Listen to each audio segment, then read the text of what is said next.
पाठ संख्या 4, डायरी के पन्ने।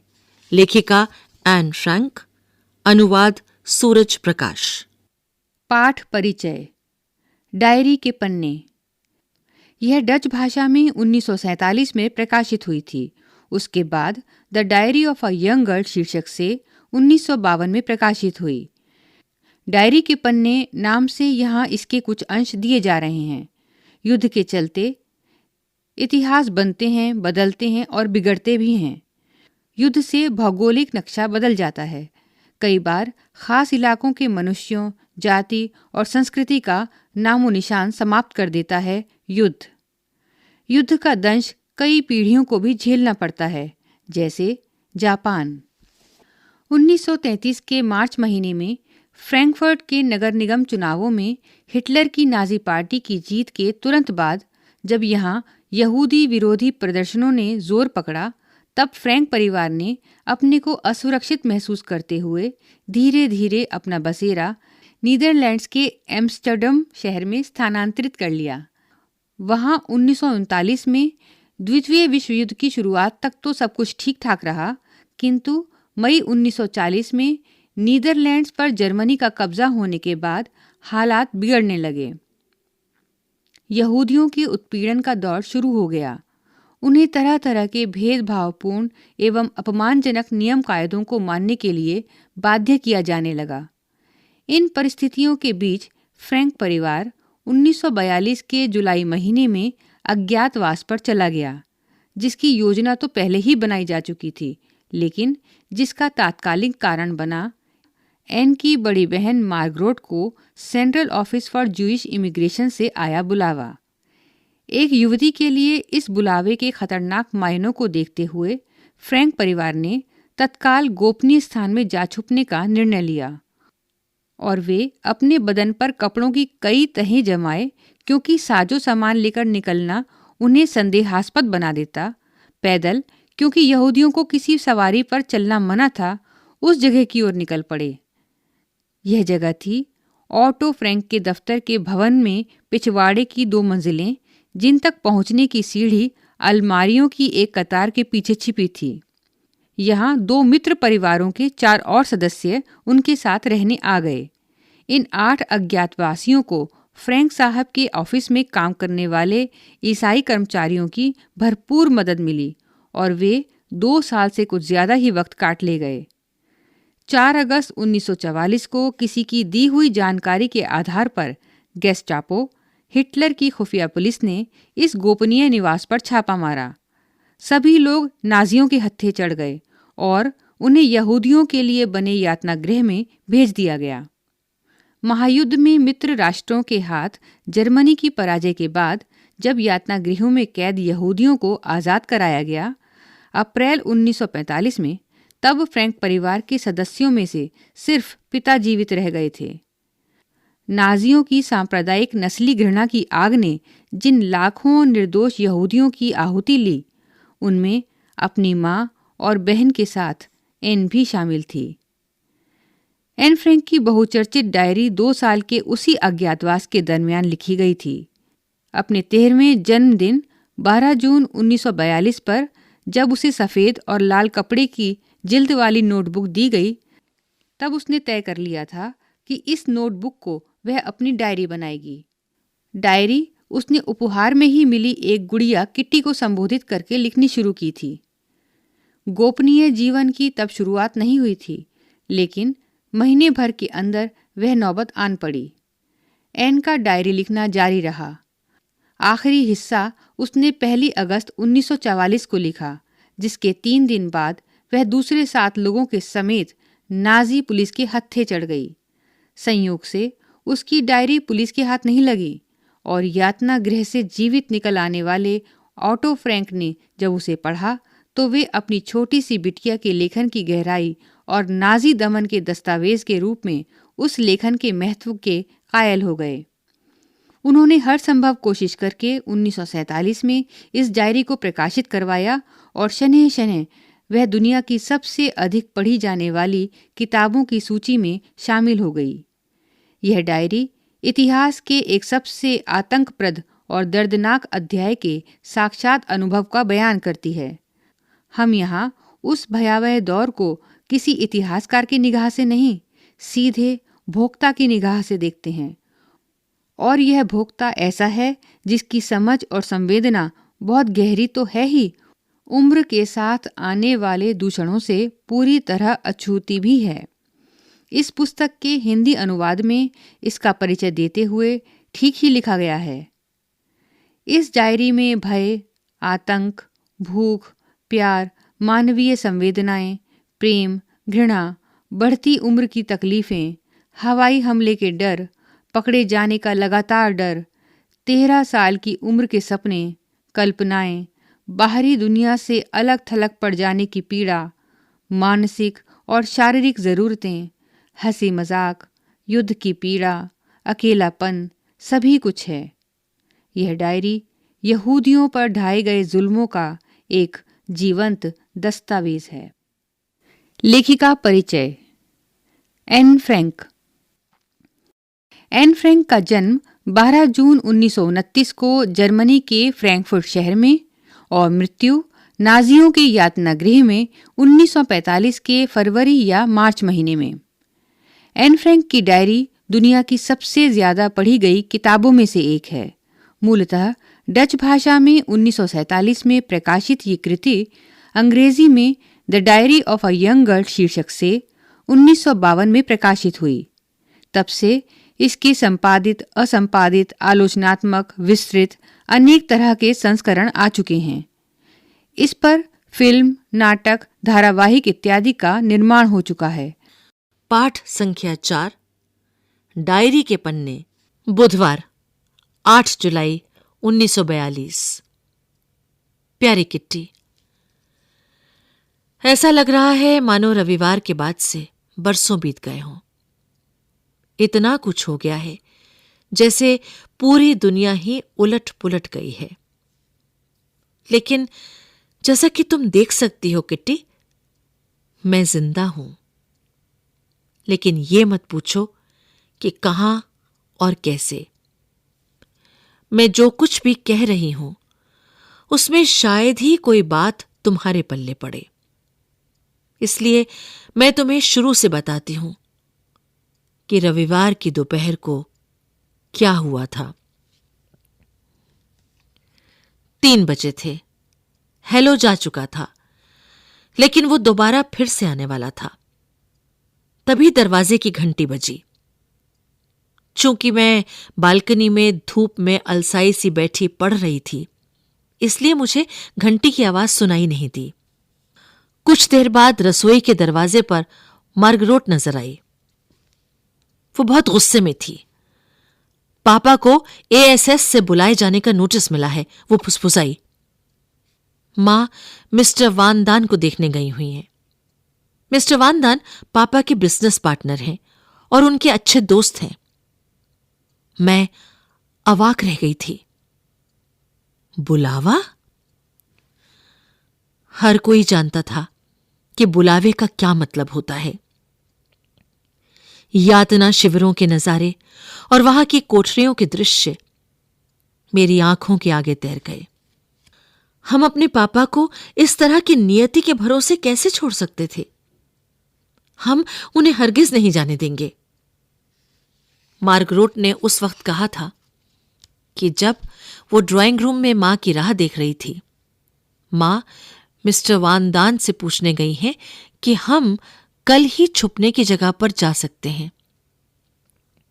वान दान परिवार भी हमारे साथ जा रहा है। हम लोग कुल मिलाकर 7 लोग होंगे। मौन। हम आगे बात ही नहीं कर पाए। ये ख्याल कि पापा यहूदी अस्पताल में किसी को देखने गए हुए हैं, मां के लिए इंतजार की लंबी घड़ियां, गर्मी, सस्पेंस, इन सारी चीजों ने हमारे शब्द ही हमसे छीन लिए थे। तभी दरवाजे की घंटी बजी। ये हेलो ही होगा, मैंने कहा। दरवाजा मत खोलो, मार्गरेट ने हैरान होते मुझे रोका। लेकिन इसकी जरूरत नहीं थी, क्योंकि हमने नीचे से माँ और मिस्टर वान दान को हेलो से बात करते हुए सुन लिया था। तब दोनों ही भीतर आए और अपने पीछे दरवाजा बंद कर दिया। जब भी दरवाजे की घंटी बजती तो मुझे या मार्गरेट को उचक कर नीचे देखना पड़ता कि क्या पापा आ गए हैं। हमने किसी और को भीतर नहीं आने दिया। मुझे और मार्गरेट को बाहर भेज दिया गया क्योंकि वान दान मां से अकेले में बात करना चाहते थे। जब मैं और मार्गरेट बेडरूम में बैठे बात कर रहे थे तो उसने मुझे बताया कि ये बुलावा पापा के लिए नहीं बल्कि खुद उसके लिए था। इस दूसरे सदमे से मैं तो चीखने लगी। मार्गरेट 16 बरस की थी।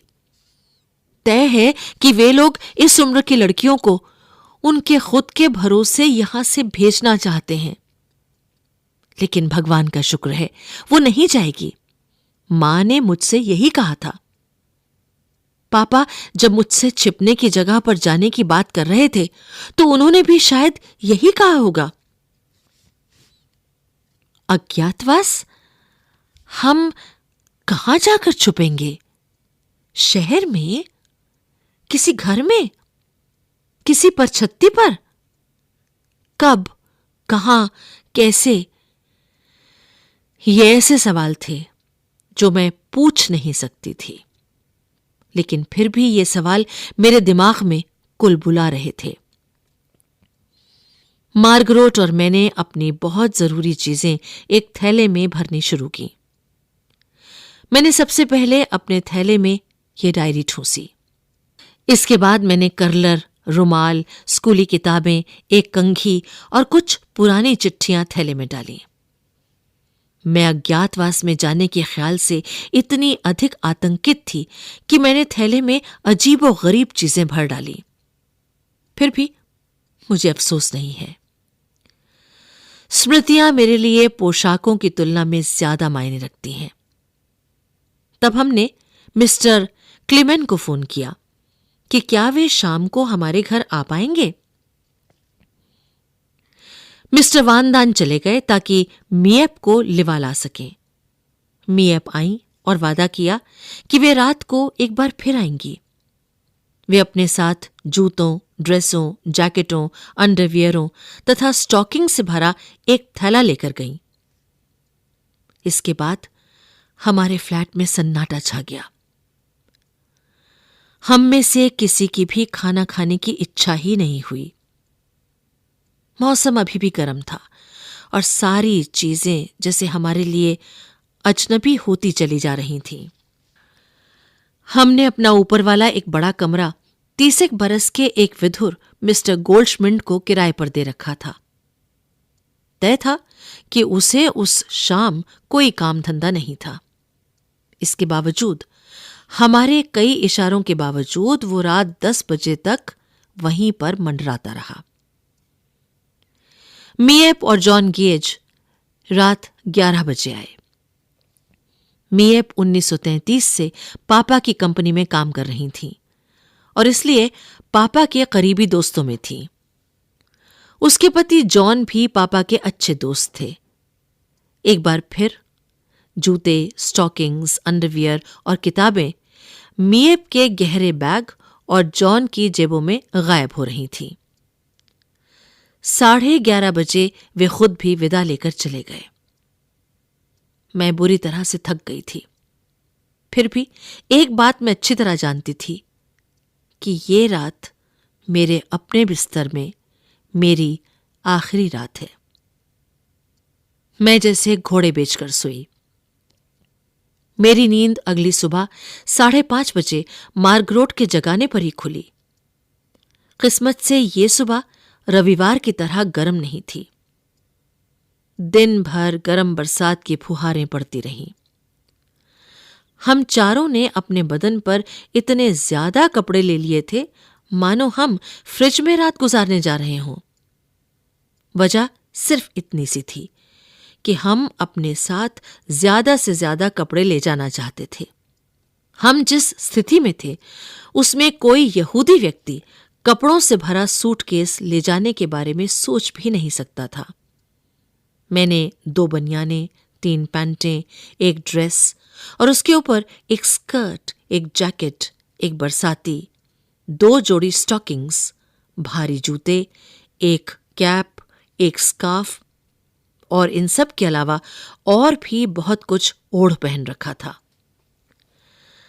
घर से निकलने से पहले ही मेरा दम घुटने लगा था, लेकिन किसी को भी परवाह नहीं थी कि मुझसे पूछे, एन, कैसा लग रहा है तुम्हें? मार्गरेट ने अपने थैले में स्कूल की किताबें ठूंस ली थीं और वो अपनी साइकिल लेने चली गई और फिर वो मिएप की निगरानी में अज्ञात जगह के लिए रवाना हो गई। कुछ भी रहा हो, मेरे लिए तो वो अनजान जगह ही थी, क्योंकि मुझे अभी भी पता नहीं था कि हम कहाँ जाने वाले हैं। 7:30 बजे हमने भी अपने पीछे दरवाजा बंद किया। मूर्तजे ही एकमात्र ऐसी जीवित प्राणी थी जिसे मुझे गुड बाय कहना था। हमने गोल्डश्मिट के लिए जो नोट छोड़ा, उसके अनुसार बिल्ली को पड़ोसियों के यहां छोड़ा जाना था। वे ही अब उसकी देखभाल करने वाले थे। खाली बिस्तरे, मेज पर बिखरा नाश्ते का सामान, रसोई में बिल्ली के लिए सेर भर मीट, ये सारी चीजें यही दर्शाती थीं कि हम बहुत ही हड़बड़ी में छोड़ छाड़ कर गए हैं। लेकिन इम्प्रेशन छोड़कर जाने में हमारी कोई दिलचस्पी नहीं थी। हम तो किसी भी तरह वहां से निकल जाना चाहते थे और कहीं सुरक्षित स्थान पर पहुंच जाना चाहते थे, और कोई बात मायने नहीं रखती थी। बाकी कल, तुम्हारी एन। गुरुवार 9 जुलाई 1942। प्यारी किट्टी, तो आखिर हम चल पड़े। मम्मी, पापा और मैं तेज बरसात में भीगते हुए आए।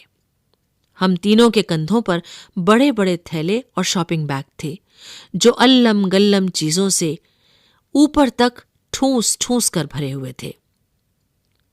सुबह सुबह काम पर जाने वाले लोग हमें बड़ी बेचारगी भरी निगाहों से देख रहे थे।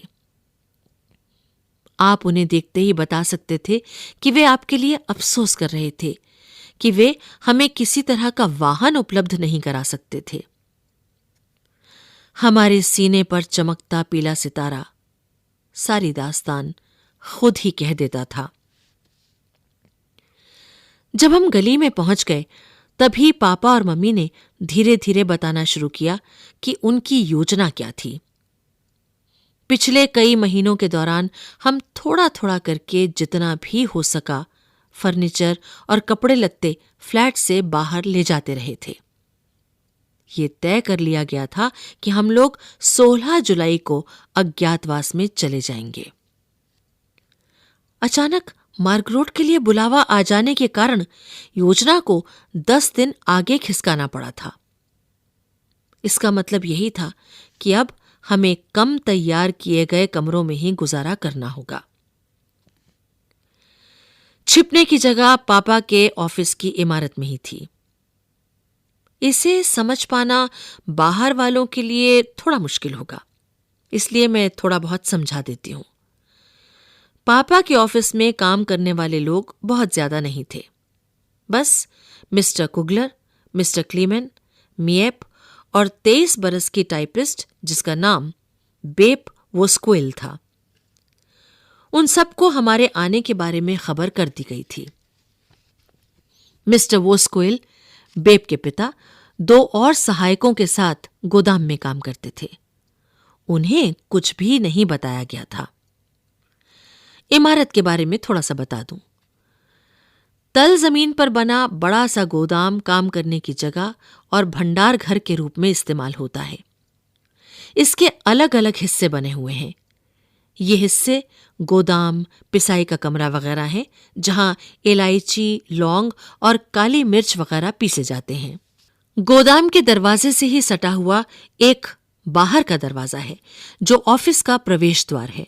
ऑफिस के दरवाजे के एकदम अंदर की तरफ एक दूसरा दरवाजा है और उसके पीछे सीढ़ियां हैं। सीढ़ियां ऊपर चढ़े तो एक और दरवाजा आता है जिस पर आर पार दिखाई न देने वाले सीढ़ियां ऊपर चढ़े तो एक और दरवाजा आता है जिस पर आर पार दिखाई न देने वाले कांच की खिड़की लगी है।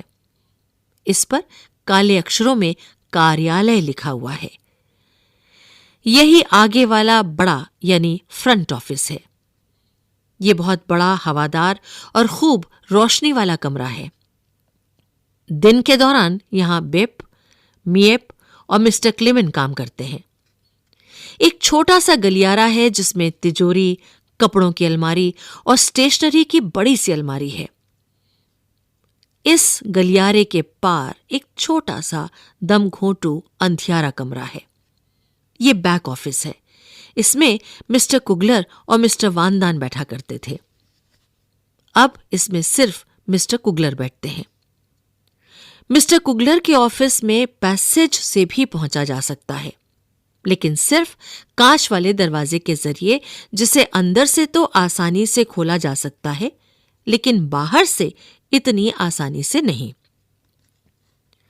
मिस्टर कुगलर के ऑफिस से निकलने के बाद तुम लंबे तंग गलियारे से कोयले वाले गोदाम की ओर बढ़ोगी और 4 सीढ़ियां चढ़ोगी तो तुम अपने आप को प्राइवेट ऑफिस में पाओगी। ये पूरी इमारत का शो पीस है। शानदार महोगनी फर्नीचर, लिनोलियम का फर्श जिस पर कालीन बिछा है, एक रेडियो है, आकर्षक लैंप है, सब कुछ उत्तम दर्जे का। इसके साथ वाला कमरा बहुत बड़ा रसोई घर है। उसमें पानी गर्म करने का हीटर है, गैस के 2 चूल्हे हैं, साथ में पाखाना है। ये पहली मंजिल का नक्शा है। नीचे की सीढ़ियों वाले गलियारे से एक रास्ता दूसरी मंजिल की तरफ जाता है। सीढ़ियां खत्म होते ही थोड़ी खुली जगह है और उसमें दोनों तरफ दरवाजे हैं। दाईं तरफ का दरवाजा मसाले रखने के स्टोर, अटारी और घर के सामने की तरफ वाली मियानी की तरफ जाता है। घर के सामने की तरफ से एक परंपरागत डच डिजाइन की सीधी और इतनी घुमावदार सीढ़ियां हैं कि एड़ियों में मोच आ जाए। ये रास्ता गली की तरफ खुलता है। सीढ़ियों के ऊपर बनी जगह से दाईं तरफ का दरवाजा घर के पिछवाड़े की तरफ हमारी गुप्त एनेक्सी की तरफ जाता है। कोई कल्पना भी नहीं कर सकता था कि इस सपाट मटमैले दरवाजे के पीछे इतने कमरे भी हो सकते हैं। दरवाजे के आगे सीढ़ी का बस एक ही पायदान है। इसे पार करते ही आप भीतर होते हैं। आपके सामने ही कई सीढ़ियां ऊपर की तरफ चली जाती हैं। बाईं तरफ एक तंग सा गलियारा है जो एक बड़े कमरे में जाकर खुलता है। यही कमरा फ्रैंक परिवार के लिए ड्राइंग रूम और बेडरूम का काम करता है। अगला दरवाजा एक छोटे कमरे का है। ये परिवार की 2 जवान लड़कियों के बेडरूम और स्टडी रूम के काम आता है। सीढ़ियों के दाईं तरफ गुसलखाना और बिना खिड़कियों वाला एक कमरा है जिसमें एक वॉश बेसिन लगा हुआ है। किनारे की तरफ वाले दरवाजे से पाखाने की तरफ और दूसरे दरवाजे से मेरे और मार्गरोट के कमरे की तरफ जाया जा सकता है। यदि आप और सीढ़ियां चढ़कर बिल्कुल ऊपर तक चले जाएं, तो आप नहर के किनारे बने इस पुराने मकान में ऊपर एक बहुत बड़ा खुला खुला और हवादार कमरा देखकर हैरान रह जाएंगे। इसमें एक गैस का चूल्हा है और एक सिंक है। भगवान का शुक्र है कि ये मिस्टर कुगलर की प्रयोगशाला के काम आता था। ये मिस्टर और मिसेस वानदान का बेडरूम और रसोई घर होगा। इसे कॉमन रूम, डाइनिंग रूम और हम सब के लिए स्टडी के लिए भी इस्तेमाल किया जा सकेगा। एक छोटा सा कमरा पीटर वानदान के लिए बेडरूम का काम करेगा और फिर जैसी इमारत के सामने की तरफ है वैसी ही अटारी और मियानी यहां भी हैं। तो ये रहा हमारा नया गरीब खाना। लो, मैंने तुम्हें पूरी इमारत की सैर करवा दी। तुम्हारी एन। शुक्रवार 10 जुलाई 1942। मेरी प्यारी किट्टी, मैंने घर के लंबे चौड़े बखान के साथ हो सकता है तुम्हें बोर कर दिया हो, लेकिन मैं अभी भी यही सोचती हूं कि तुम जानो हम कहां आ पहुंचे हैं। मैं यहां कैसे आ पहुंची हूं, इसके बारे में तुम्हें मेरे आगे के पत्रों से पता चलेगा। लेकिन पहले मैं अपना किस्सा जारी रखूंगी। मैंने अभी तक अपनी बात पूरी नहीं की है। 263 प्रिंस एंड ग्रास्ट में हमारे पहुंचने पर मियप तुरंत हमें लंबे गलियारे से सीढ़ियों से ऊपर दूसरी मंजिल पर और फिर एनेक्सी में ले आई। उसने हमें अकेला छोड़ा और हमारे पीछे दरवाजा बंद कर दिया। मार्गोट अपनी साइकिल पर पहले ही आ चुकी थी और हमारी राह देख रही थी। हमारी बैठक और दूसरे कमरे सामान से ठूंसे पड़े थे। कहीं तिल धरने की जगह नहीं थी। पिछले महीनों में जो कार्डबोर्ड के बक्से ऑफिस में भेजे गए थे, चारों तरफ फर्श पर बिस्तरों पर फैले पड़े थे। छोटा कमरा फर्श से छत तक कपड़ों से अटा पड़ा था। उस रात अगर हम ढंग से सोने के बारे में सोचते तो ये सारा सामान तरतीब से लगाने की जरूरत थी। हमें सफाई का काम तुरंत शुरू कर देना था। माँ और मार्गोट की तो हाथ हिलाने की भी हिम्मत नहीं थी। वे बिना चादरों वाली गद्दियों पर ही पसर गईं, थकी, बेहाल और पस्त। लेकिन पापा और मैंने सफाई का मोर्चा संभाला और तुरंत जुट गए। हम सारा दिन पैकिंग खोलते रहे, अलमारियां भरते रहे, कीलें ठोकते रहे और तमाम सामान ठिकाने से लगाते रहे। आखिर थक कर चूर हो गए और साफ बिस्तरों पर ढह गए। हमने पूरे दिन में एक बार भी गरम खाना नहीं खाया था, लेकिन परवाह किसे थी। माँ और मार्गोट की थकान के मारे बुरी हालत थी और पापा और मुझे फुर्सत नहीं थी। मंगलवार की सुबह हमने पिछली रात के छोड़े हुए काम को पूरा करना शुरू किया। बेप और मियप हमारे राशन कूपनों से शॉपिंग करने गईं और पापा ने ब्लैकआउट वाले पर्दे लगाए। मैंने रसोई का फर्श रगड़ रगड़ कर साफ किया। सवेरे से रात तक हम लगातार काम में जुटे रहे। बुधवार तक तो मुझे ये सोचने की फुर्सत ही नहीं मिली कि मेरी जिंदगी में कितना बड़ा परिवर्तन आ चुका है।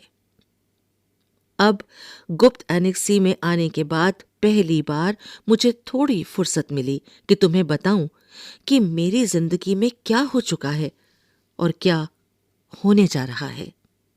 तुम्हारी एन। शनिवार 28 नवंबर 1942। मेरी प्यारी किट्टी, हम इन दिनों बिजली का बहुत ज्यादा इस्तेमाल करते रहे हैं और अपने राशन से ज्यादा खर्च कर चुके हैं। नतीजा ये होगा कि और अधिक किफायत, और हो सकता है बिजली भी कट जाए। एक पखवाड़े के लिए कोई बिजली नहीं। कितना मजेदार ख्याल है, नहीं क्या? लेकिन कौन जानता है ये अरसा इससे कम भी हो सकता है। बहुत अंधेरा हो जाता है 4, 4:30 बजते ही। हम तब पढ़ नहीं सकते, इसलिए वो वक्त हम ऊल जलूल हरकतें करके गुजारते हैं। हम पहेलियां बुझाते हैं, अंधेरे में व्यायाम करते हैं, अंग्रेजी या फ्रेंच बोलते हैं और किताबों की समीक्षा करते हैं। हम कुछ भी करें, थोड़ी देर बाद बोर लगने लगता है। कल मैंने वक्त गुजारने का एक नया तरीका खोज निकाला। दूरबीन लगाकर पड़ोसियों के रोशनी वाले कमरों में झांकना। दिन के वक्त हमारे पर्दे हटाए नहीं जा सकते, 1 इंच भर भी नहीं, लेकिन जब अंधेरा हो तो पर्दे हटाने में कोई हर्ज नहीं होता। मुझे पता नहीं था कि हमारे पड़ोस में इतने दिलचस्प लोग रहते हैं। खैर, हमारे पड़ोसी हैं। मैंने जो पड़ोसी देखे उनमें से एक परिवार डिनर कर रहा था, एक परिवार फिल्म बना रहा था तो सामने वाले घर में एक दंत चिकित्सक एक डरी हुई बुढ़िया से जूझ रहा था। मिस्टर डसेल, जिनके बारे में कहा गया था कि उनकी बच्चों के साथ बहुत पटती है और वे उन्हें खूब प्यार करते हैं, दरअसल बाबा आदम के जमाने के अनुशासन मास्टर हैं और लंबे लंबे भाषण देने लगते हैं, जिन्हें सुनकर ही नींद आने लगे।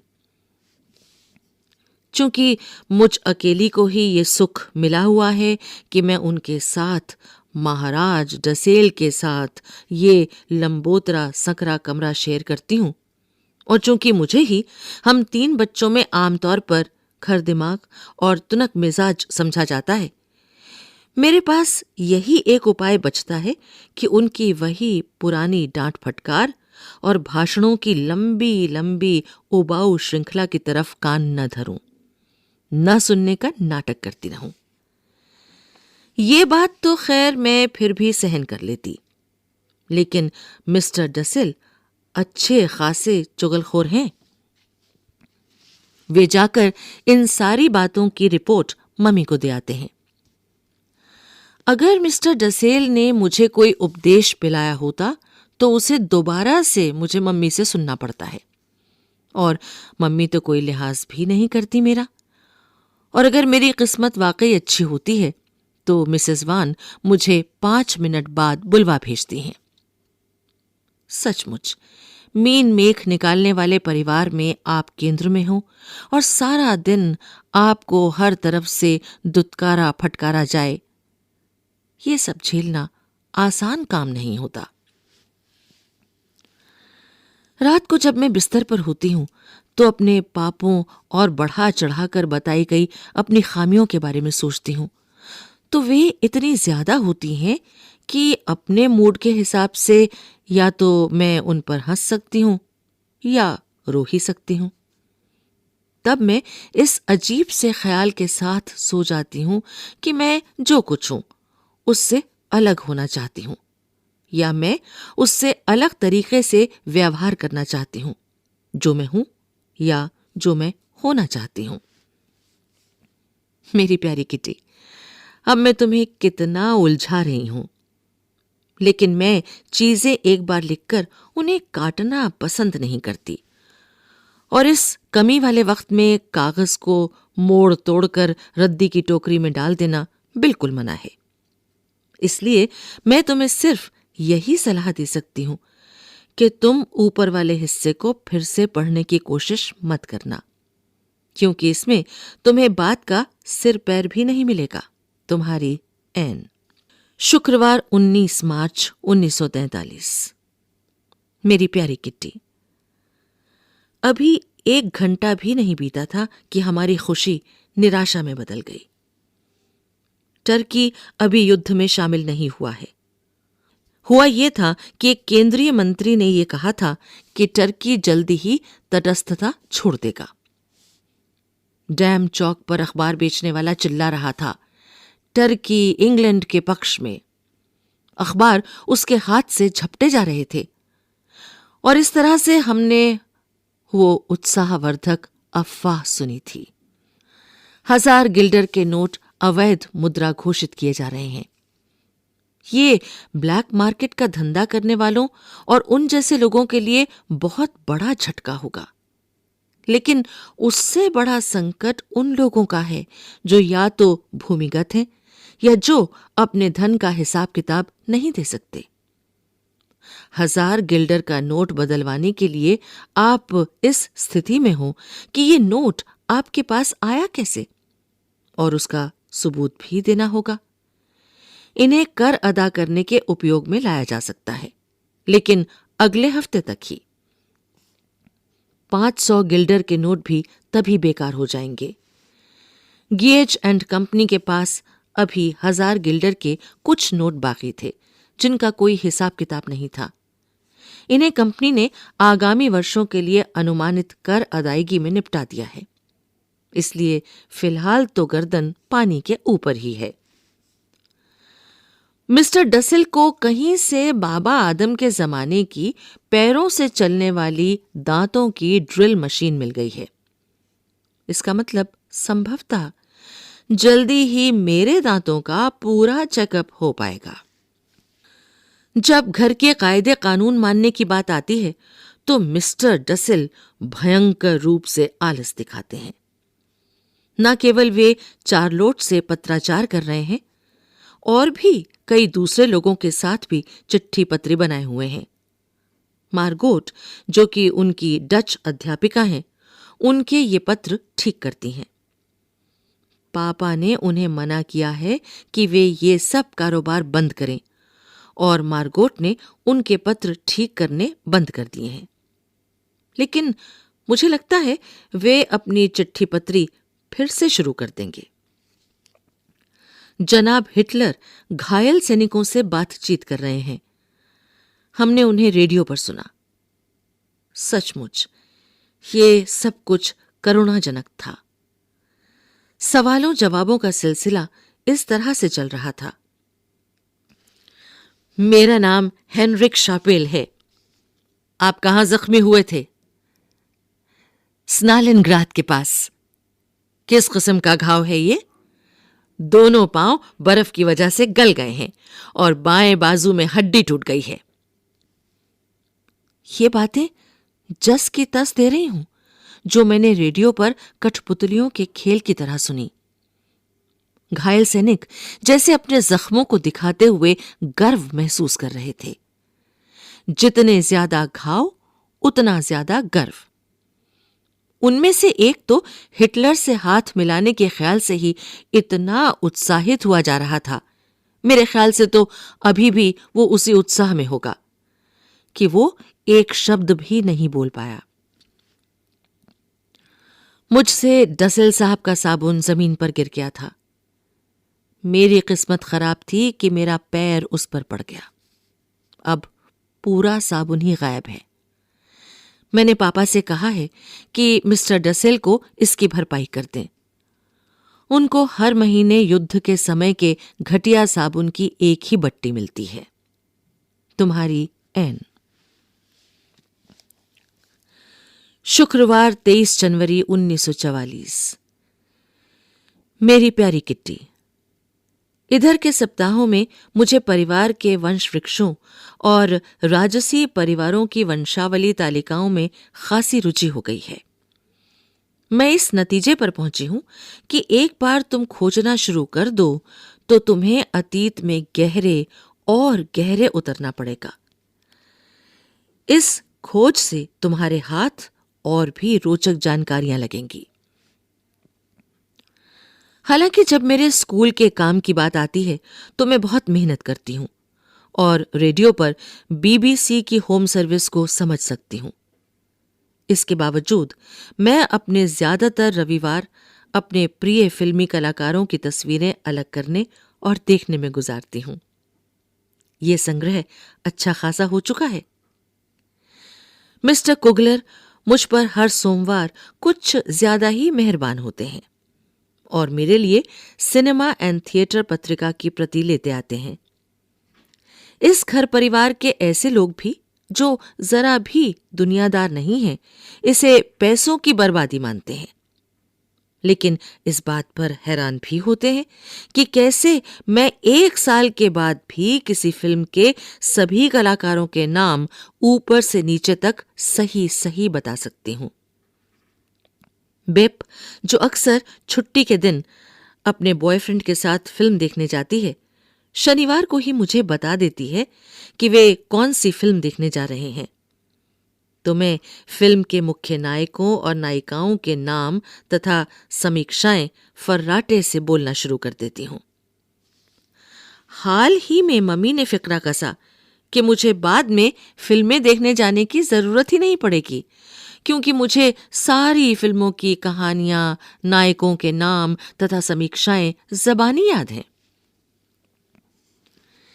जब भी मैं नई केश सज्जा बनाकर बाहर आती हूं, मैं सबके चेहरों पर उगाई असहमति साफ साफ पढ़ सकती हूं और ये भी बता सकती हूं कि कोई ना कोई जरूर टोक देगा कि मैं फला फिल्म स्टार की नकल कर रही हूं। मेरा ये जवाब कि ये स्टाइल मेरा खुद का आविष्कार है, मजाक के रूप में लिया जाता है। जहां तक मेरे हेयर स्टाइल का सवाल है, ये आधे घंटे से ज्यादा नहीं टिका रहता। तब तक मैं उससे बोर हो चुकी होती हूं और सबकी टिप्पणियां सुनते सुनते मेरे कान पकने लगते हैं। मैं सीधे गुसलखाने की तरफ लपकती हूं और मेरे बाल फिर से पहले की तरह उलझे हुए घुंघराले हो जाते हैं। तुम्हारी एन। बुधवार 28 जनवरी 1944।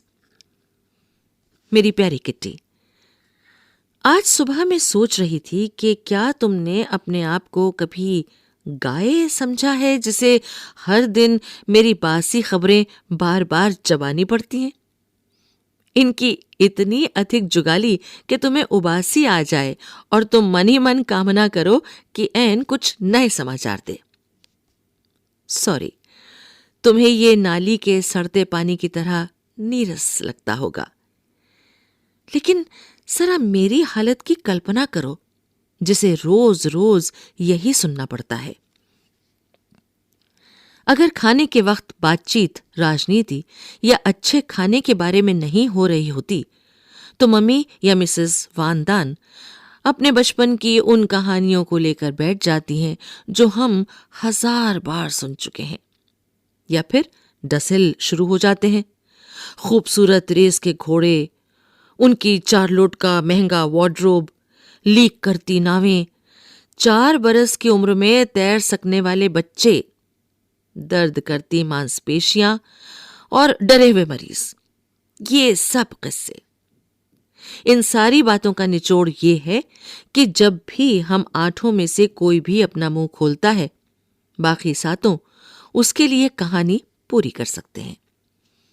किसी भी लतीफे को सुनने से पहले ही हमें उसकी पंच लाइन पता होती है। नतीजा ये होता है कि लतीफा सुनाने वाले को अकेले हंसना पड़ता है। अलग अलग ग्वाले, राशन वाले, कसाई जो घरों की इन 2 भूतपूर्व मालकिनों के संपर्क में आए, इतनी बार उनके चरित्र चित्रण हो चुके हैं कि हमारी कल्पना शक्ति में उनमें जोड़ने के लिए कुछ भी नहीं बचा। एनेक्सी की ये हालत है कि यहां नया या ताजा सुनने सुनाने को कुछ भी नहीं बचा है। फिर भी इन सारी चीजों में ताजा सुनने सुनाने को कुछ भी नहीं बचा है। लोगों को नमक मिर्च लगाकर वो सब कुछ दोहराने की आदत ना होती जो मिस्टर क्लेमेन, जॉन, मिएप पहले ही बता चुके होते हैं। कई बार मैं मेज के नीचे अपने आप को खुद चिकोटी काटकर रोके रहती हूं कि कहीं किसी को टोक ना दूं। छोटे बच्चे, खासकर एन, कभी भी किसी बड़े को टोकने, सही लाइन पर लाने की हिमाकत ना करें, भले ही उनकी गाड़ी पटरी से उतरी जा रही हो या उनकी कल्पना शक्ति का दिवाला पिट चुका हो। जॉन और मिस्टर क्लेमेन को अज्ञातवास में छुपे या भूमिगत हो गए लोगों के बारे में बात करना अच्छा लगता है। वे जानते हैं कि हम अपने जैसी हालत में जी रहे लोगों की बातें जानने के इच्छुक हैं। हमें उन सब की तकलीफों से हमदर्दी है जो गिरफ्तार हो गए हैं, और उन लोगों की खुशी में हमारी खुशी है जो कैद से आजाद कर दिए गए हैं। भूमिगत होना और अज्ञातवास में चले जाना तो अब आम बात हो गई है। हाँ, कई प्रतिरोधी दल भी हैं, जैसे फ्री नीदरलैंड्स, जो नकली पहचान पत्र बनाते हैं, अज्ञातवास में छुपे लोगों को वित्तीय सहायता देते हैं, युवा ईसाइयों के लिए काम तलाशते हैं। कितनी हैरानी की बात है कि ये लोग अपनी जान जोखिम में डालकर दूसरों की मदद के लिए कितना काम कर रहे हैं। इसका सबसे बढ़िया उदाहरण हमारी मदद करने वालों का है, जो हमारी आज तक मदद करते आए हैं, और उम्मीद तो यही है कि वे हमें सुरक्षित किनारे तक ले आएंगे। इसका कारण यह है कि अगर वे ऐसा नहीं करते तो उनकी किस्मत भी हमारी जैसी हो जाएगी। उन्होंने कभी नहीं कहा कि हम उनके लिए मुसीबत हैं। वे रोजाना ऊपर आते हैं, पुरुषों से कारोबार और राजनीति की बात करते हैं, महिलाओं से खाने और युद्ध के समय की मुश्किलों की बात करते हैं। बच्चों से किताबों और अखबारों की बात करते हैं। वे हमेशा खुश दिल दिखने की कोशिश करते हैं। जन्मदिनों और दूसरे मौक़ों पर फूल और उपहार लाते हैं। हमेशा हर संभव मदद करते हैं। हमें ये बात कभी भी नहीं भूलनी चाहिए। ऐसे में जब दूसरे लोग जर्मनों के खिलाफ युद्ध में बहादुरी दिखा रहे हैं, हमारे मददगार रोजाना अपनी बेहतरीन भावनाओं और प्यार से हमारा दिल जीत रहे हैं। अजीब अजीब कहानियां चल रही हैं। उनमें काफी सच भी है। अभी मिस्टर क्लेमेन गेल्डरलैंड में भूमिगत हो चुके आदमियों और पुलिस वालों के बीच हुए फुटबॉल मैच का जिक्र कर रहे थे। हिल्वर्सम में नए राशन कार्ड जारी किए गए। ऐसे लोगों को जो अज्ञातवास में रह रहे हैं, राशन खरीदने में सुविधा हो सके। अगर राशन कार्ड ना हो तो एक कार्ड के लिए 60 गिल्डर देने पड़ते हैं। जिले में अज्ञातवास में रह रहे सभी लोगों से रजिस्ट्रार ने आग्रह किया कि वे फलां दिन एक अलग मेज पर आकर अपने कार्ड ले जाएं। इन सब के साथ ये भी ख्याल रखना पड़ता है कि इस तरह की चालाकियों की जर्मनों को हवा भी न लगे। तुम्हारी एन। बुधवार 29 मार्च 1944। मेरी प्यारी किटी, कैबिनेट मंत्री मिस्टर बोल्केस्टीन ने लंदन से डच प्रसारण में कहा कि युद्ध के बाद युद्ध का वर्णन करने वाली डायरियों और पत्रों का संग्रह किया जाएगा। और फिर हर कोई मेरी डायरी पर झपट पड़ा। सोचो, ये कितना दिलचस्प होगा जब मैं इस गुप्त एनेक्सी के बारे में छपवाऊंगी। उसका शीर्षक ही ऐसा होगा कि लोग इसे एक जासूसी कहानी समझेंगे। मैं सही बता रही हूं। युद्ध के 10 साल बाद लोग इससे कितना चकित होंगे कि जब उन्हें पता चलेगा कि हम लोग कैसे रहते थे, हम क्या खाते थे और यहूदियों के रूप में अज्ञातवास में हम क्या-क्या बातें करते थे। हालांकि मैं तुम्हें इस जीवन के बारे में काफी कुछ बता चुकी हूं, फिर भी तुम अभी भी थोड़ा सा ही जान पाई हो।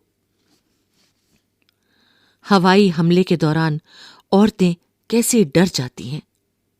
अब देखो ना, पिछले रविवार जब 350 ब्रिटिश वायुयानों ने इजमुइडेन पर 550 टन गोला बारूद बरसाया तो हमारे घर ऐसे कांप रहे थे जैसे हवा में घास की पत्तियां।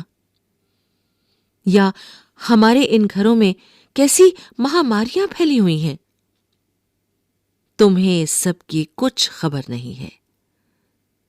सब कुछ तुम्हें बताने में पूरा दिन लग जाएगा। लोगों को सब्जियों और सभी प्रकार के सामानों के लिए लाइनों में खड़े होना पड़ता है। डॉक्टर अपने मरीजों को नहीं देख पाते क्योंकि उन्होंने पीठ मोड़ी नहीं कि उनकी कारें और मोटरसाइकिलें चुरा ली जाती हैं।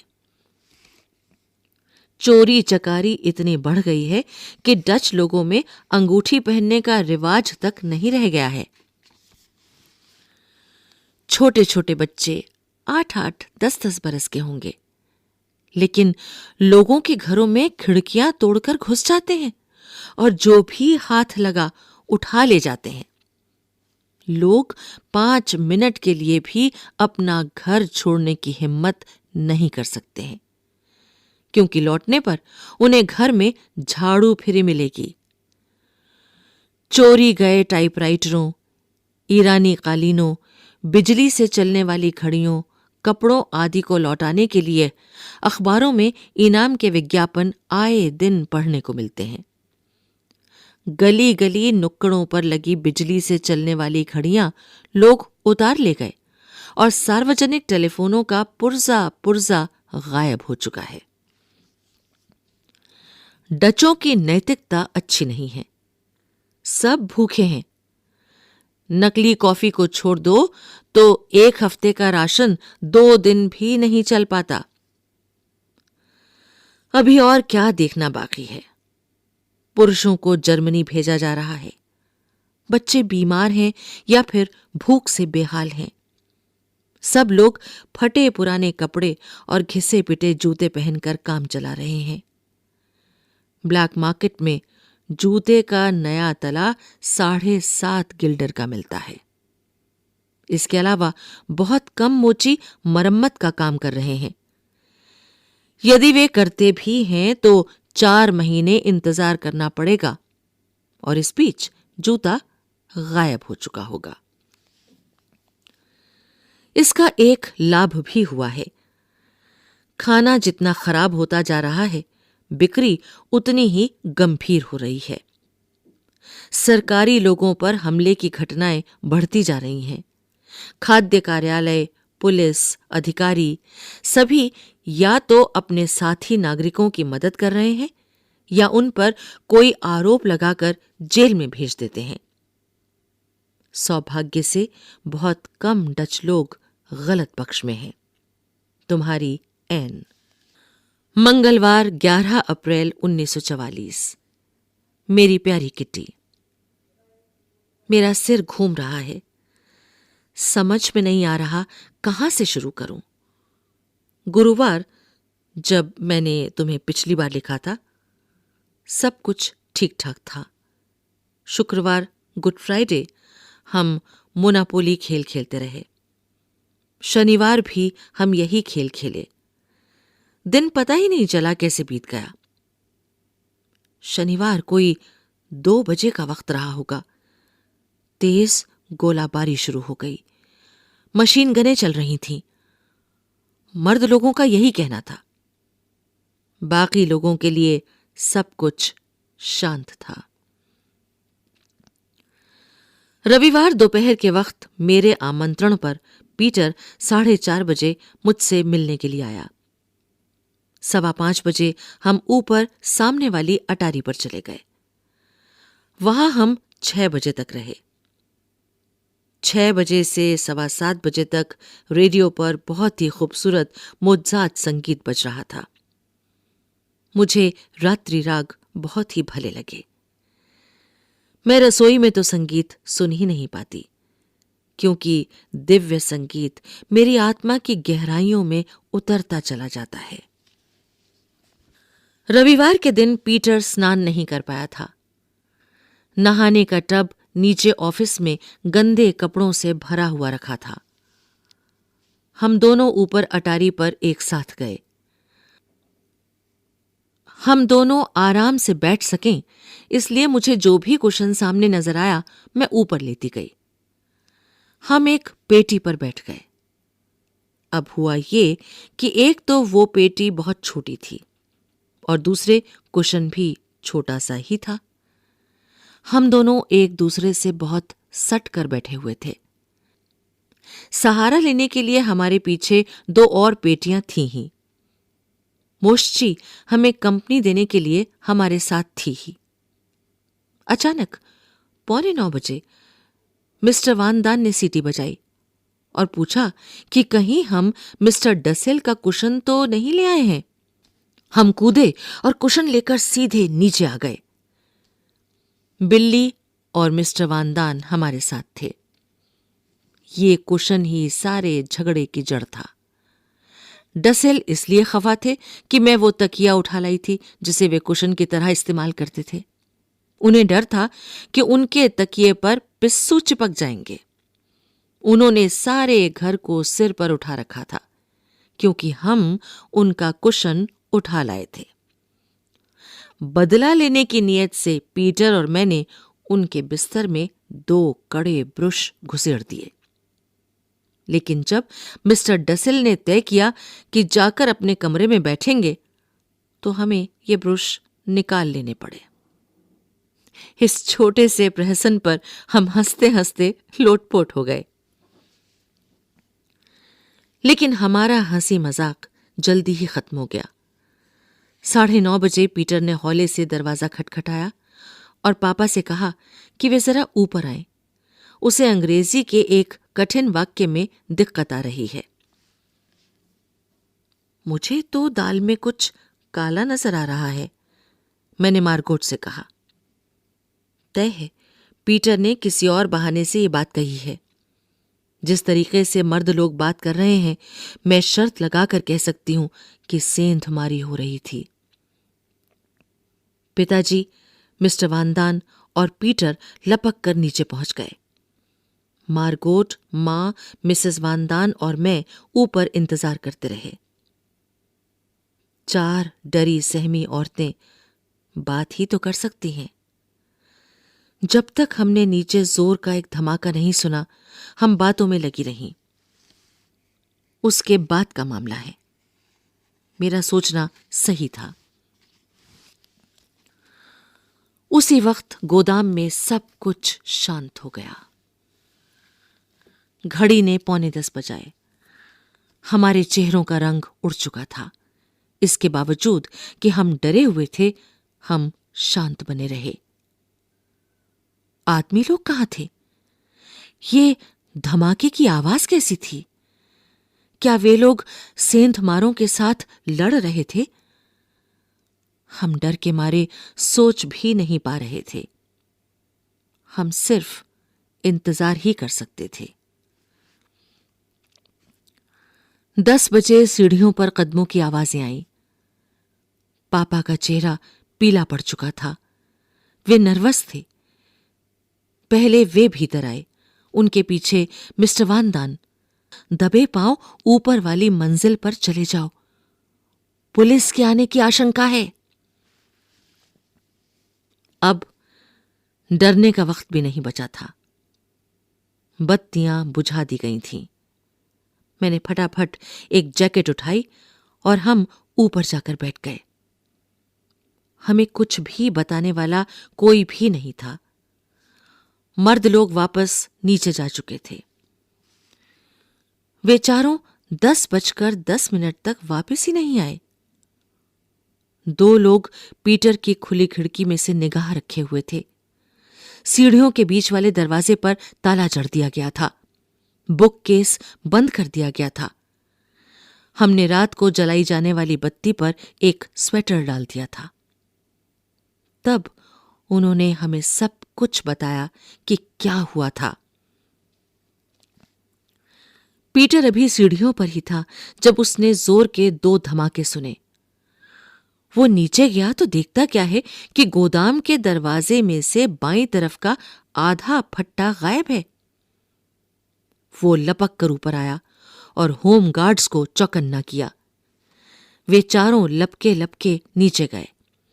जब वे गोदाम में पहुंचे तो सेंधमार अपने धंधे में लगे हुए थे। बिना सोचे समझे मिस्टर वानदान चिल्लाए, पुलिस! बाहर भागने की आवाजें आईं। सेंधमार भाग चुके थे। फट्टे को दोबारा उसी जगह पर लगाया गया ताकि पुलिस को इस गैप का पता ना चले। लेकिन अभी एक पल भी नहीं बीता था कि फट्टा फिर वापस नीचे गिरा दिया गया।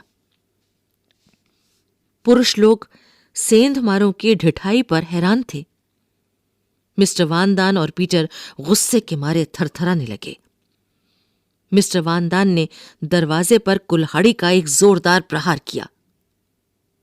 उसके बाद सब कुछ शांत हो गया। एक बार फिर फट्टे को उसी जगह पर जमाया गया और एक बार फिर उनका ये प्रयास निष्फल कर दिया गया।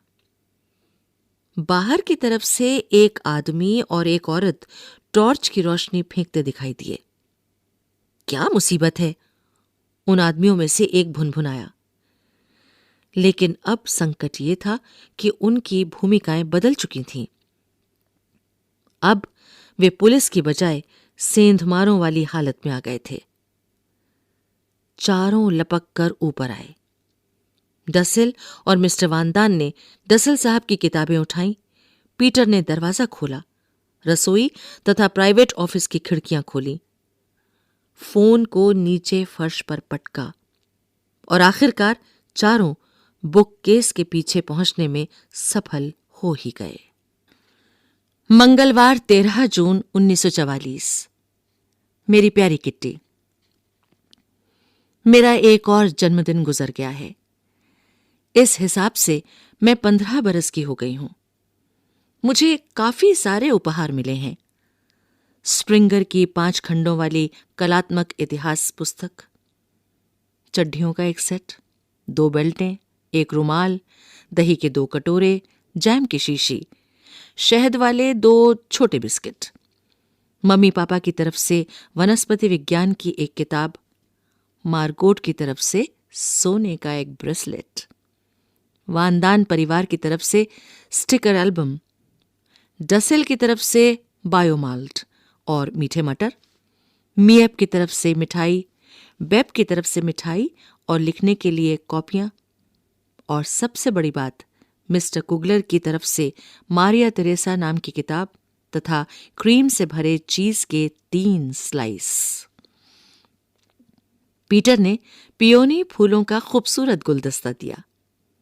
बेचारे को ये उपहार जुटाने में ही अच्छी खासी मेहनत करनी पड़ी, लेकिन वो कुछ और जुटा ही नहीं पाया।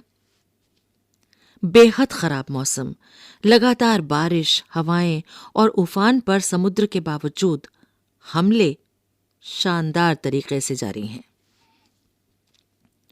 कल चर्चिल, स्मट्स, आइजनहावर तथा आर्मोल्ड उन फ्रांसीसी गांवों में गए जिन पर ब्रिटिश सैनिकों ने पहले कब्जा कर लिया था और बाद में मुक्त कर दिया। चर्चिल एक टॉर्पीडो नाव में थे। इससे तटों पर गोलाबारी की जाती है। बहुत से लोगों की तरह चर्चिल को भी पता नहीं है डर किस चिड़िया का नाम है, जन्मजात बहादुर। यहां हमारी एनेक्सी की किलेबंदी से डच लोगों के मूड की थाह पाना बहुत मुश्किल है। इस बात में कोई शक नहीं कि लोग बाग बैठे ठाले भी खुश रह लेते हैं। ब्रिटिश सैनिकों ने आखिर अपनी कमर कस ही ली है और अपने मकसद को पूरा करने के लिए निकल पड़े हैं। जो लोग ये दावे करते फिर रहे हैं कि वे ब्रिटिश द्वारा कब्जा किए जाने के पक्ष में नहीं हैं, नहीं जानते कि वे कितनी गलती पर हैं। उनके तर्क का कारण इतना भर है, ब्रिटिश को लड़ते रहना चाहिए, संघर्ष करना चाहिए और हॉलैंड को आजाद कराने के लिए अपने शूरवीर सैनिकों की शहादत के लिए आगे आना चाहिए।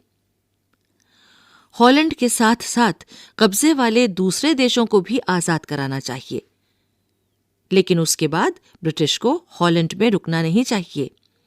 इसके बजाय उन्हें चाहिए कि वे सभी कब्जे वाले देशों से हाथ जोड़ जोड़ कर माफी मांगें, डच ईस्ट इंडीज को उसके सही हकदारों के हाथों में सौंपें और थके टूटे हारे और लुटे पिटे अपने देश ब्रिटेन में लौट जाए। मूर्खों की कहीं कोई कमी नहीं है।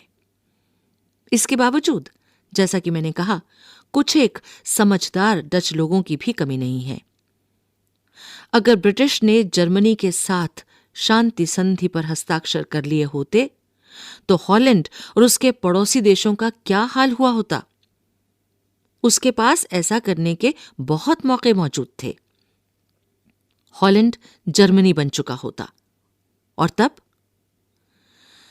यह होना ही समाप्ति का संकेत होता, सब कुछ खत्म हो जाने का संकेत।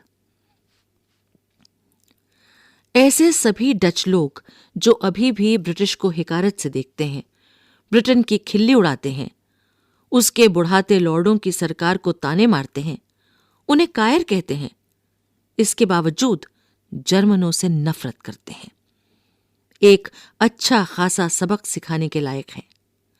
उनकी जमकर मरम्मत की जानी चाहिए, तभी हमारे जंग लगे दिमाग खुलेंगे, उनमें जोश आएगा। मेरे दिमाग में हर समय इच्छाएं, विचार, आरोप तथा डांट फटकार ही चक्कर खाते रहते हैं। मैं सचमुच उतनी घमंडी नहीं हूं जितना लोग मुझे समझते हैं। मैं किसी और की तुलना में अपनी कई कमजोरियों और खामियों को बेहतर तरीके से जानती हूं, लेकिन एक फर्क है, मैं जानती हूं कि मैं खुद को बदलना चाहती हूं, बदलूंगी और काफी हद तक बदल चुकी हूं। तब ऐसा क्यों है, मैं अपने आप से यह सवाल पूछती हूं कि लोग मुझे अभी भी इतना नाक घुसेड़ू और अपने आप को 30 मार खां समझने वाली क्यों मानते हैं? क्या मैं वाकई अक्खड़ हूं? क्या मैं ही अकेली अक्खड़ हूं या वे सब ही हैं? ये सब वाहियात लगता है, मुझे पता है, लेकिन मैं ऊपर लिखा ये आखिरी वाक्य काटने वाली नहीं। ये वाक्य इतना मूर्खतापूर्ण नहीं है जितना लगता है। मुझ पर हमेशा आरोपों की बौछार करते रहने वाले 2 लोग हैं, मिसेस वानदान और डसेल। उनके बारे में सबको पता है कि वे कितने जड़ बुद्धि हैं। मूर्ख, जिसके आगे कोई विशेषण लगाने की जरूरत नहीं। मूर्ख लोग आमतौर पर इस बात को सहन नहीं कर पाते कि कोई उनसे बेहतर काम करके दिखाए, और इसका सबसे बढ़िया उदाहरण ये 2 जड़मती मिसेस वानदान और मूर्खाधिराज डसेल हैं। मिसेस वानदान मुझे इसलिए मूर्ख समझती हैं क्योंकि मैं उनके जितनी बीमारियों की शिकार नहीं हूं। वे मुझे अक्खड़ समझती हैं क्योंकि वे मुझसे भी ज्यादा अक्खड़ हैं। वे समझती हैं कि मेरी पोशाकें छोटी पड़ गई हैं क्योंकि उनकी पोशाकें और भी ज्यादा छोटी पड़ गई हैं। और वे समझती हैं कि मैं अपने आप को कुछ ज्यादा ही 30 मार खां समझती हूं क्योंकि वे उन विषयों पर मुझसे भी 2 गुना ज्यादा बोलती हैं जिनके बारे में वे खाक भी नहीं जानती। ये बात डसेल पर भी फिट होती है। लेकिन मेरी प्रिय कहावत है, जहां आग होगी धुआं भी वहीं होगा, और मुझे ये मानने में रत्ती भर भी संकोच नहीं है कि मैं सब कुछ जानती हूं।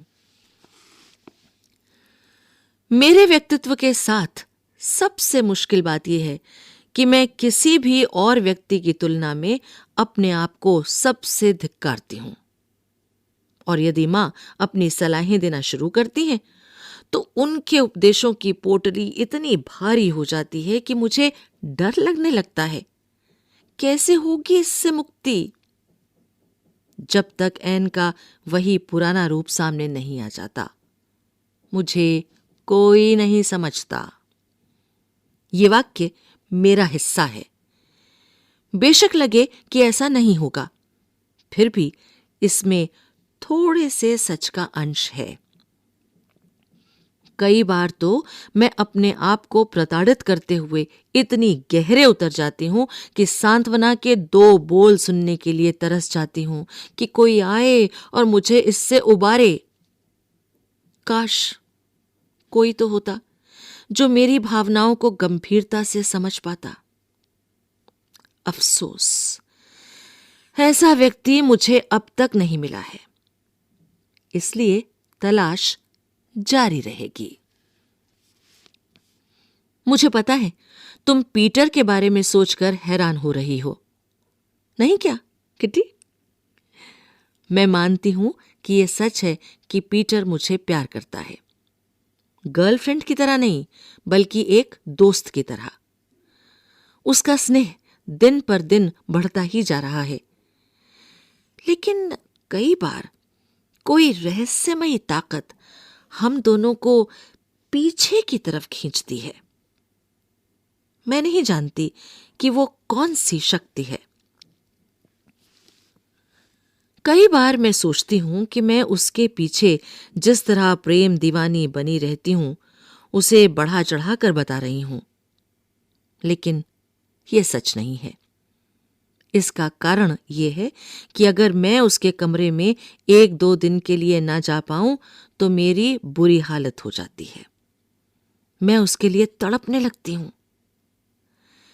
पीटर अच्छा और भला लड़का है, लेकिन उसने मुझे कई तरह से निराश किया है। धर्म के प्रति उसकी नफरत, खाने के बारे में उसका बातें करना और इस तरह की और कई बातें मैं बिल्कुल भी पसंद नहीं करती। इसके बावजूद मुझे पक्का यकीन है कि हमने जो वायदा किया है कि कभी झगड़ेंगे नहीं, हम उस पर हमेशा टिके रहेंगे। पीटर शांतिप्रिय, सहनशील और बेहद सहज आत्मीय व्यक्ति है। वो मुझे कई ऐसी बातें भी कह लेने देता है जिन्हें कहने की वो अपनी मम्मी को भी इजाजत न देता। वो दृढ़ निश्चयी होकर इस मुहिम पर जुटा हुआ है कि वो अपने पर लगे हुए सभी इल्जामों से अपने आप को पाक साफ करे और अपने कामकाज में सलीका लाए। इसके बावजूद वो अपने भीतरी स्व को मुझसे छुपाता क्यों है और मुझे कभी भी इस बात की अनुमति नहीं देता कि मैं उसमें झांकूं। निश्चय ही वो मेरी तुलना में ज्यादा घुन्ना है, लेकिन मैं अनुभव से जानती हूं। हालांकि मुझ पर लगातार ये आरोप लगाया जाता है कि जो कुछ भी जानना चाहिए वो मैं थ्योरी में जानती हूं, व्यवहार में नहीं। कि कई बार ऐसे घुन्ने लोग भी जिनसे संवाद कर पाना बहुत मुश्किल होता है, अपनी बात किसी से कह पाने की उत्कट चाह लिए होते हैं। पीटर और मैंने दोनों ने अपने चिंतनशील बरस एनेक्सी में ही बिताए हैं। हम अक्सर भविष्य, वर्तमान और अतीत की बातें करते हैं, लेकिन जैसा कि मैं तुम्हें बता चुकी हूं, मैं असली चीज की कमी महसूस करती हूं और जानती हूं कि वो मौजूद है। क्या इसका कारण यह है कि मैं अरसे से बाहर नहीं निकली हूं और प्रकृति के लिए पागल हुई जा रही हूं?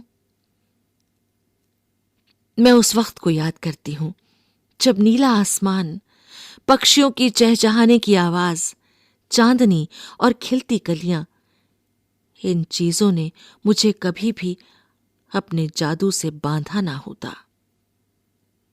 मेरे यहां आने के बाद चीजें बदल गई हैं। उदाहरण के लिए छुट्टियों के दौरान की बात है। बेहद गर्मी थी। मैं रात के 11:30 बजे तक जबरदस्ती आंखें खोले बैठी रही ताकि मैं अपने अकेले के बूते पर अच्छी तरह चांद को देख सकूं। अफसोस, मेरी सारी मेहनत बेकार गई। चौंध इतनी ज्यादा थी कि खिड़की खोलने का जोखिम नहीं लिया जा सकता था। कई महीने बाद एक और मौका ऐसा आया था। उस रात मैं ऊपर वाली मंजिल पर थी। खिड़की खुली हुई थी। जब तक खिड़की बंद करने का वक्त नहीं हो गया, मैं वहीं बैठी रही। ये गहरी सांवली बरसात की रात थी। तेज हवाएं चल रही थीं। बादलों के बीच लुका छिपी चल रही थी। इस सारे नजारे ने मुझे मंत्रमुग्ध कर दिया था। पिछले 1.5 बरस में ये पहली बार हो रहा था कि मैं आमने सामने रात से साक्षात्कार कर रही थी। उस शाम के बाद प्रकृति से साक्षात्कार करने की मेरी चाह लगातार बढ़ती गई थी। तब मुझे चोर उचक्कों, मोटे काले चूहे या पुलिस के छापे का भी डर नहीं रहा था। मैं अकेले ही नीचे चली गई थी और रसोई तथा प्राइवेट ऑफिस की खिड़की से प्रकृति के नजारे देखती रही थी। कई लोग सोचते हैं कि प्रकृति सुंदर होती है। कई लोग समय समय पर तारों भरे आसमान के तले सोते हैं और कई लोग अस्पतालों और जेलों में उस दिन की राह देखते रहते हैं कि वे कब आजाद होंगे और वे फिर से प्रकृति के इस अनूठे उपहार का आनंद ले पाएंगे। प्रकृति गरीब अमीर के बीच कोई भेदभाव नहीं करती। ये मेरी कल्पना मात्र नहीं है। आसमान, बादलों, चांद और तारों की तरफ देखना मुझे शांति और आशा की भावना से सराबोर कर देता है। ये वेलेरियन या ब्रोमाइड की तुलना में आजमाया हुआ बेहतर नुस्खा है। शांति पाने की रामबाण दवा। प्रकृति मुझे विनम्रता का उपहार देती है और इससे मैं बड़े से बड़ा धक्का भी हिम्मत के साथ झेल जाती हूं।